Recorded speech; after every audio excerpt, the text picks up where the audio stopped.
Bueno, comenzamos entonces con educación física en las escuelas públicas. Lo hablamos recién, abocada a la Fundación a trabajar con los niños y el desarrollo social. ¿Por qué? Porque el deporte es algo muy noble. El deporte es, para mí, es el idioma universal. El deporte ha unido naciones, el deporte es algo que es apolítico. El deporte nos enseña a compartir, nos enseña a esforzarnos, nos levanta de la cama, nos hace salir, tomar aire fresco, ser saludables. El deporte nos ayuda a entender muchísimas cosas. O sea, lo principal es el esfuerzo, la dedicación, la concentración. Entonces, me parece que una sociedad que no tiene acceso al deporte se pierde mucho, pero mucho, no solamente a nivel de salud, sino a nivel psicológico y de desarrollo social humano. Entonces, me parecía una injusticia que quien tenga dinero pueda acceder al deporte. Me parece que no puede ir por ahí. Entonces, la mayoría de nuestros niños en Uruguay van a la escuela pública y por eso mismo el foco tenía que ir por ahí y tenía que ir por una política pública. Nosotros desde la Fundación logramos atender 17.000 niños. Es muchísimo. Muchísimo. Pero hay 400.000 en total. Claro. Entonces, no puedo solamente mirar mis 17.000. Hay que mirar todo porque un niño vale más que otro. ¿Cómo lo elegís? Que tiene una característica, él sonríe mejor y él no es así. Entonces hay que trabajar en la política pública y de esa manera vos podés democratizar el acceso a algo que considero personalmente que es un derecho. Entonces, desde ese lugar, que obviamente lo compartieron todos los que formaron parte de la Fundación, lo compartieron también las personas que colaboraron, ni que hablar las maestras, las inspectoras de primaria, imagínate, nos recibían con los brazos abiertos, encantados de que estemos en la escuela pública aportando desde ese lugar. Y bueno, y fue también un viaje divino, porque es un trabajo muy noble, es un momento de recreación, porque cada vez que yo iba a visitar los distintos programas que bueno, desde Paysandú y el Chuy hacia Montevideo hemos cubierto todos los departamentos, siempre te esperan con torta frita, la pizza, ¿viste la pizza esa casera que hacen las mamás? En todos lados habían homenajes a Gonchi, entonces se contaba la historia de Gonzalo a través de interpretaciones teatrales, musicales, a través del arte, del dibujo. Trabajaban mucho, en muchas escuelas han hecho, en una me acuerdo que fui y habían hecho un auto como en un triciclo. Lo habían cubierto todo con papel, ¿cómo se llama eso que hacen con pegamento? Papel diario y pegamento, hacen como una pasta. Como un engrudo. Como un engrudo, y habían hecho el fórmula de Gonzalo, igual, con el que ganó en Mónaco, igual, y el casco, y había y con una pluma y con todo, y habían hecho una obra de teatro, y en el momento cuando aparece Gonchi que gana en Mónaco, aparece un niño así chiquitito. Qué lindo. Yo lo miraba, no podía creer. Entonces, esas cosas a mí me nutrieron mucho, indudablemente, a mi alma y me confirmaban de que una vez más estaba en el camino correcto, que lo que estaba haciendo estaba bien. Costaba mucho tiempo, yo lo hice de forma honoraria, por lo cual me costó mucho dedicarle horas a esto, pero estás ahí, te olvidas de todo, no hay tiempo, no hay espacio, no hay nada y simplemente son sonrisas y yo a veces le llevaba el casco de Gonchi o llevaba algunas copas. Imagínate todos los niños mirando y les contaba la historia de Gonzalo. He tenido tantas anécdotas y tantas historias que sería como para escribir un libro de la bondad, la frescura y las cosas que hacen los niños a veces en estos escenarios es impresionante. ¿Qué pasa en el 2001 cuando el programa de educación física en las escuelas públicas, vos pensabas que podían llegar a promover esta ley allá por el 2001? ¿Vos pensabas que esto podía llegar a ser analizado en el Parlamento con las dificultades que tiene, con los intereses políticos que claramente hay dentro del Palacio Legislativo? ¿Qué te imaginabas? Primero me imaginé que iba a ser facilísimo. Dije, esto es... De taquito. Claro, levantás el teléfono y esto, plum. Después cuando empezás a... Yo en ese momento tenía 24 años, por lo cual no entendés de los tiempos legislativos, de los marcos legales. Nada, no entendés de lo que son las bancadas de los distintos partidos y cómo dialogan unos con otros, los acuerdos, no entendés nada de eso. Pero como yo no sabía nada de eso, me dijo, esto es fácil. Se levanta el teléfono, ley, listo. Pero bueno, lo bueno que uno a medida que va creciendo va aprendiendo. Va aprendiendo los tiempos. Aprendiendo. Hoy soy ansiosa, pero no soy tan inconsciente. Claro. Ansiosa sigo siendo, pero no Está soy tan muy bien. inconsciente. Y recuerdo que en ese proceso, en un momento, cuando me di cuenta de lo complejo que era, dije, esto no va a suceder. Esto va a depender tal vez de las comisiones fomento, esto va a depender de primaria, pero esto que sea una ley va a ser muy difícil, muy difícil. Y me acuerdo que fue cuando solté la idea, cuando ya como que bajé los brazos, llegó un mail que no recuerdo de quién, me encantaría saber quién fue que me lo mandó, alguien era del Frente Amplio y nos dice, Nani, te adjunto el plan de gobierno que tenemos para el próximo periodo en el caso que ganemos las elecciones, que obviamente no lo sabemos, pero hay un párrafo que te va a gustar. Entonces decía, en base al trabajo de la Fundación Gonzalo Rodríguez, no sé qué, se recomienda que se promueva la ley, Me acuerdo que lo leí, dije, ay, qué interesante, le digo, ¿y ganará el Frente Amplio? Digo yo, bueno, está, yo qué sé, estábamos, viste esas cosas que uno no, aparte yo de política poco, no sé, no tenía ni idea. Aparte es difícil de dimensionar también. Y venía de vivir 4 años afuera, de Claro. Europa, Estados Unidos, así que no tenía ni idea de la política. Y recuerdo, bueno, gana el Frente Amplio y en marzo fue de las primeras leyes que se aprobó, por lo cual dijimos, opa, sucedió. Sucedió efectivamente. Sucedió, y ahí entendí también la importancia de estar hablando, tener un diálogo permanente con los partidos políticos. Entendí la importancia de hablar con todos los niveles y qué tan importante es que el primer mandatario, o sea, el líder de ese partido, compre la idea. Esté convencido. Esté convencido.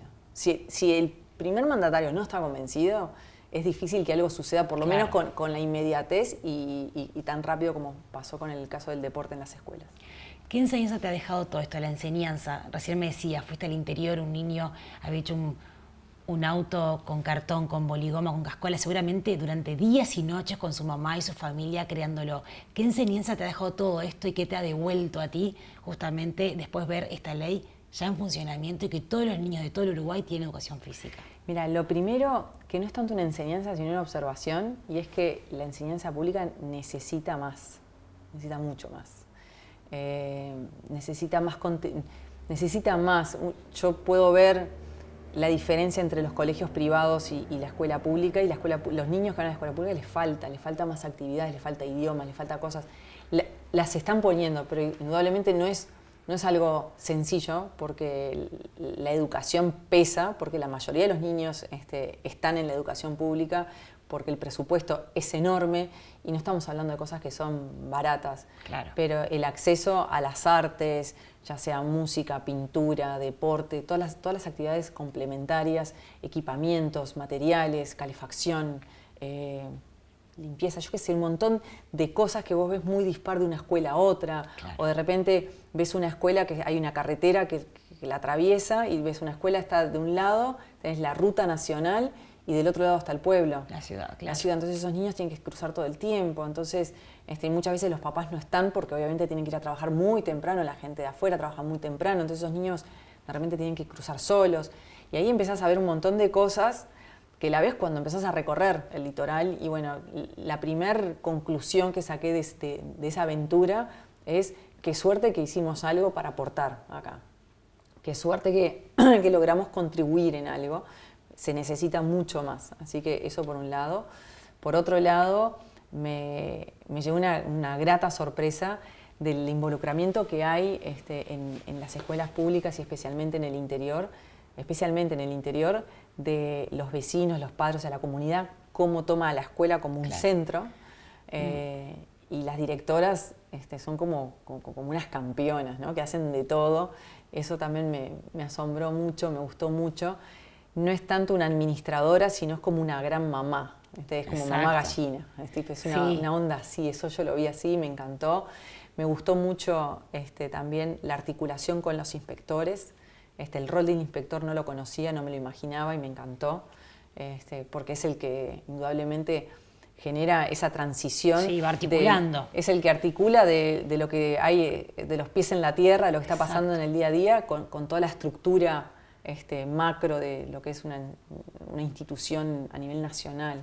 Entonces ahí creo que hay que darles como como un apoyo interesante o un reconocimiento interesante a los inspectores es una figura que a mí me gusta mucho.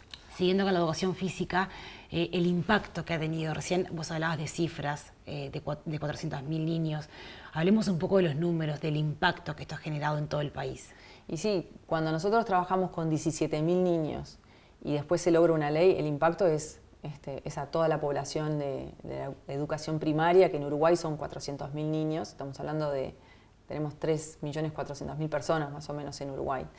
Entonces, creo que te lleva al mismo tiempo trabajar para 10 que trabajar para algo que genere un impacto para 400.000. Eso lo vi. A nivel de escritorio, de trabajo y de esfuerzo, sí, focalizás en realidad en personas diferentes, porque vas a trabajar más con legisladores o con ministros, o estás en un nivel de gobierno más alto. Pero el tiempo de que vos salís de tu casa y volvés es el mismo. Claro. Entonces, creo que uno tiene que ser, le pido a todas las ONG que traten de ser lo más responsables en eso y arriesgadas, y tratar de pensar de qué manera puedo usar mi tiempo para que el impacto sea el mayor, que la incidencia sea la mayor. Porque si no, yo me hubiese quedado en esos 17.000, si no se hubiese promulgado la ley, y me fui y después volvió toda la normalidad. Claro. Y hoy son 400.000 todos los años que tienen sus profesores de educación física. Y eso es gracias a que hay una ley. Eso es gracias a eso, al trabajar, el trabajo coordinado o planificado. Más allá de que en un momento, como dije, bajé los brazos, ¿no? Sí. Pero lo bajé porque dije, bueno, esto no se va a dar. Y bueno, como todo en la vida, viste que a veces dicen que tenés que dejar ir para que las Dejar cosas fluir y después vuelve cosas un suceden. boomerang. Sí. Recién decías que faltaba mucho todavía en la educación pública, en primaria. ¿Qué más te gustaría hacer como fundación? ¿Qué otra huella tan importante le gustaría dejar? Y mirá, primero, que es en algo que estoy embarcada ahora, que lo quiero ver materializado, estoy como terca con eso. Yendo hacia eso. Yendo hacia eso, aplicando todas las técnicas, pero ¿viste cuando el problema lo estás bordeando, lo estás rodeando, y yo sé que en algún momento va a caer. Cae. Perfecto. Y tiene que ver con la infraestructura, con los entornos escolares. Que una infraestructura sea segura, modelo, que todas las calles que estén en el entorno escolar estén bien demarcadas, que los niños tengan veredas para caminar, cruces seguros, donde esté pensado eso, es el puntapié inicial para poder hablar de la reducción de velocidad, de la movilidad segura. O sea, podés hablar de un montón de cosas a través de que vos haces un cambio que visualmente la población en torno a esa escuela lo ve. Entonces, bueno, esa es una de las cosas en las que estoy ahora focalizada. Me gustaría trabajar en eso. Y después, en cosas que yo no estoy, pero sí sé que hay gente que está en eso, y es algo que me gustaría que se siga y me gustaría verlo. Y quién sabe, capaz que el día de mañana tengo el tiempo y recursos como para contribuir ahí, que tiene que ver con todo este cambio de forma de vivir, con todo este tema de ir integrando cada vez más sistemas digitales, inteligencia artificial. Uruguay hace varios avances en ese sentido. Creo que tenemos muchas herramientas para poder avanzar en esa línea. Tenemos un acceso a Internet en todo el país. O sea, tenemos cosas que creo que como país podemos dar ese salto cualitativo sin olvidarnos, indudablemente, de la enseñanza pública.